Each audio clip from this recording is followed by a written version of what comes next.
মাত্র ১৫ বলের 50তেই রেকর্ড বুকে জ্যাক ফ্রেজার। আইপিএলের ৩ ম্যাচের মধ্যে ২টি ঝড়ো 50 উপহার দিলেন নতুন ম্যাক্সওয়েল খ্যাত দারুণ প্রতিভাবান অস্ট্রেলিয়ান এই প্লেয়ার। যদিও এবার আইপিএলে নিজেকে হারিয়ে খুঁজছেন আসল ম্যাক্সওয়েল। লেগ স্পিনার মায়াঙ্ক মার্কান্ডের গুগলি ডেলিভারিটি লং অন দিয়ে উড়িয়ে পাঠালেন বাউন্ডারির বাইরে, আর তাতেই জ্যাক ফ্রেজার পৌঁছে গেলেন ৪৬ থেকে ৫০-এ।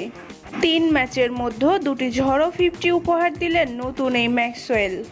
তরুণ এই অস্ট্রেলিয়ান ব্যাটসম্যান, তার নাম উঠে গেল আইপিএলের রেকর্ড বুকে।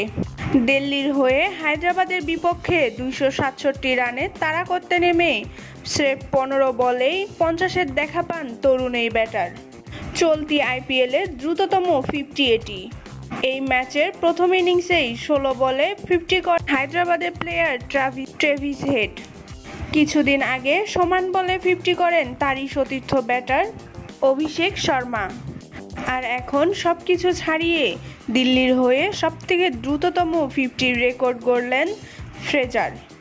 ২০১৬ আসরে ক্রিস মরিচের ১৭ বলে 50 ছিল দিল্লির কোনো ব্যাটারের সবথেকে দ্রুত গতির 50, কিন্তু সেটাকে এবার ছাড়িয়ে গেলেন জ্যাক ফ্রেজার।